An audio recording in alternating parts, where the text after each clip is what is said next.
امروز ما دانشجویان کورس سیومی اقتصاد ساختمان در درس آزمایشی از فن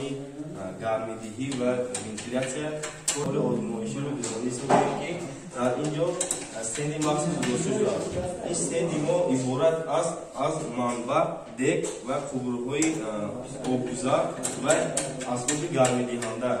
در اینجا ما در این کار آزمایشی ما اساساً طرز گردشی آب گرم و آب خنکی همین اسباب‌ها رو دیده ایستادیم، آزمایش کرده ایستادیم که در اینجا آب گرم چند گرادوس است و آبی که بعد از تامین کردن همین حجره‌ها چند گرادوس شده می‌آید. همین دیگه که ما رو در اینجا استفاده می‌بریم محصول دستی استادان کافدرای ساختمان میباشد که ما اگر همین این دو رول رو استفاده می‌بریم هم گرمی رو می‌دهد و هم مثل این اساس آب رو تا گردش می‌دهد. همین نمود دکا میتواند که 5 تا همین خیلی استندهای چیزی رو برای 5 خانه منزل زیست همین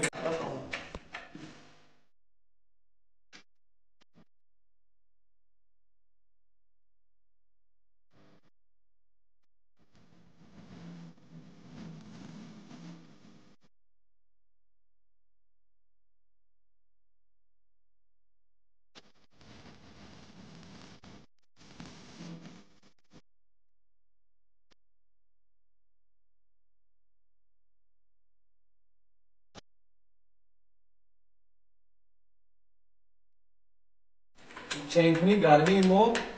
با اسباب‌های بزرگ زمان میباشد که گرمی رو دقیق چنگ کرده به ما میدهد. چون که مثال هنگامی که از خجال میبرد مثال گرمی در اینجا برابر است با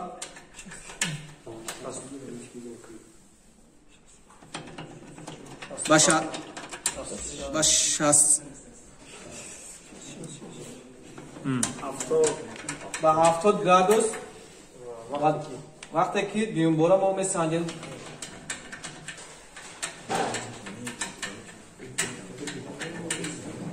برابر است با 67 و وقتی که برگشته میآید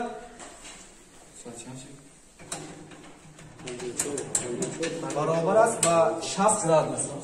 کار آزمایشی ما میتونیم که سنجیم در حرارتی که از منبع برآمده شده است ما رو میتونیم سنجید. اینچنین ما میتونیم که در خودی اسباب گرمایدهنده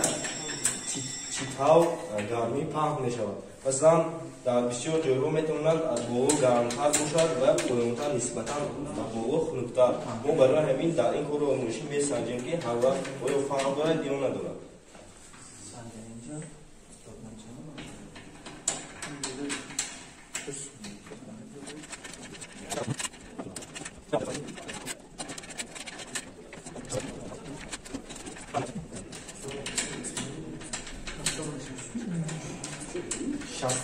گرادوس برآمد ما یعنی که گفته میتونیم که من کتولی ما شو کار در شده یعنی که گرمی در قدرت تامین کرده شده در همه دیوارها میتونیم که گرمی قدرت تامین کرده شده.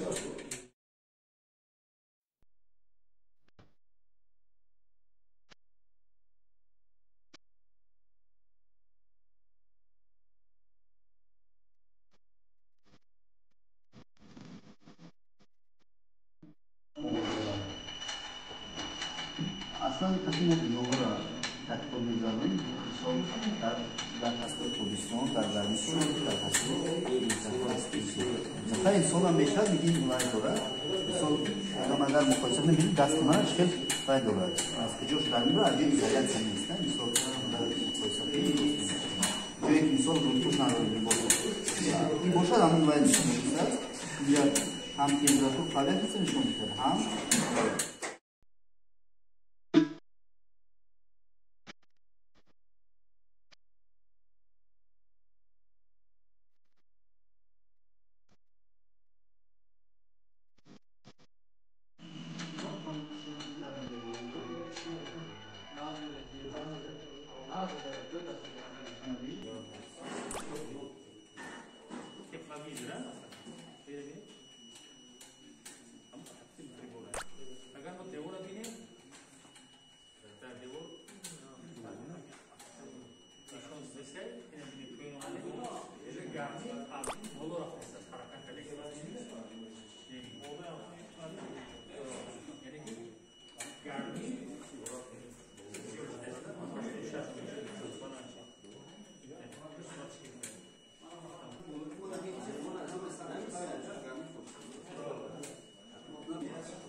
چه وقتی اینجا قدیم میگذره